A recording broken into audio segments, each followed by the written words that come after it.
ay ang Goodbye to Leonora. So this talks about saying goodbye. It shows us feelings like love and sadness. He writes about how hard it is to leave someone you care about and that saying goodbye is hard. So sa unang stanza, sa simula, ipinapakita ni Rizal ang matinding lungkot sa pag-alis o paghiwalay kay Leonora.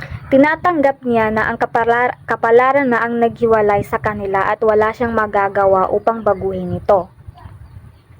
Sa ikalawang stanza naman, inaalala niya ang pagmamahal at alaala nila ni Leonora. Pinapahalagahan niya ang bawat sandaling magkasama sila at ang kahalagahan ng kanilang relasyon. Sa ikatlong stanza naman, tiniyak ni Rizal kay Leonora na mananatili itong espesyal sa kanyang puso kahit na sila'y nagkalayo. Ipinapakita rito na ang damdamin niya ay tapat at mananatili sa kabila ng kanilang paghiwalay. Pang-apat naman, pagninilayan niya na ang mga pangyayari tulad ng distansya, pananalig ng pamilya o kapalaran ang naghiwalay sa kanila. Hindi kulang sa pagmamahal ang dahilan kundi ang mga panlabas na puwersa. Sa ikalimang stanza naman, nais ni Rizal na maging masaya si Leonora sa kanyang hinaharap kahit na may ibang kasama ito. Ipinapakita nito ang kanyang pagiging bukas palad at kabutihang loob. Sa pang-anim naman, nagpaalam siya ng huling beses. Dala ang kalungkutan at pasasalamat, bagamat pagkatapos ng kanilang relasyon, pinapahalagahan pa rin niya ang mga aral at damdaming natamo sa pagmamahalan nila.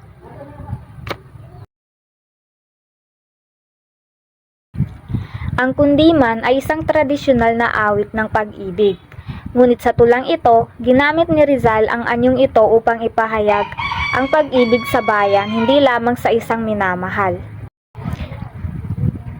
Sa unang stanza, ipinapakita dito ang kanyang taus-pusong pag-ibig sa kanyang minamahal. So dito, ang minamahal dito ay sumusimbolo sa inang bayan or ang Pilipinas.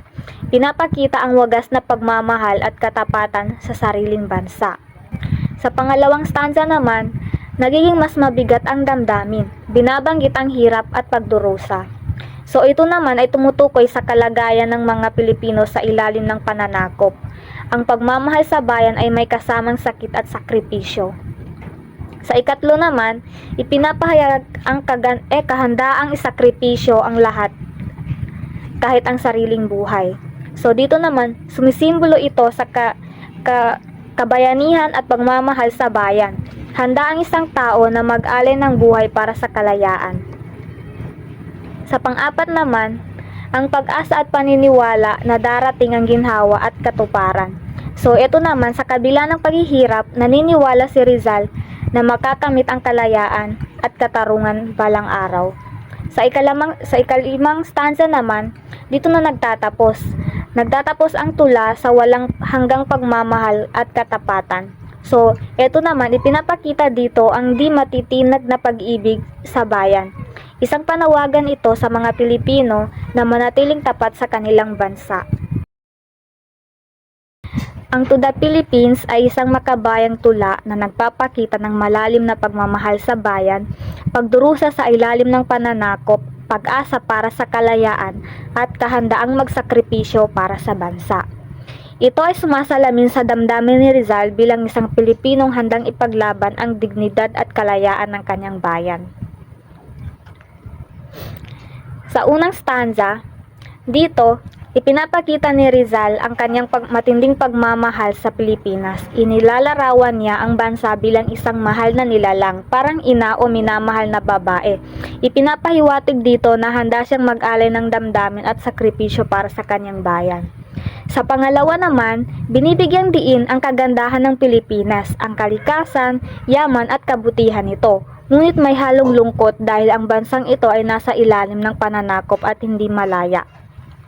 Sa pangatlo naman, ipinapakita dito na ang paghihirap ng mga Pilipino sa ilalim ng kolonyalismo.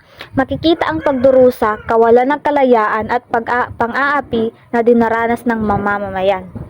Sa pang-apat naman, dito naman pinapahayag ni Rizal ang kanyang pagnanais na ipagtanggol ang Pilipinas kahit na siya ay nasa malayo o nasa panganib.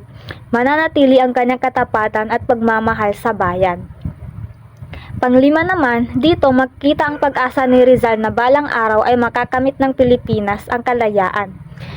Pinaniniwalaan niyang hindi man agad darating din ang panahong makakalaya ang bansa sa pagkakagapos. Sa huling stanza, dito ipinapakita ang matibay na paninindigan ni Rizal. Handa niyang ialay ang kanyang buhay kung kinakailangan para sa kapakanan ng Pilipinas. Ipinapakita nito ang sukdulang pagmamahal niya sa bayan.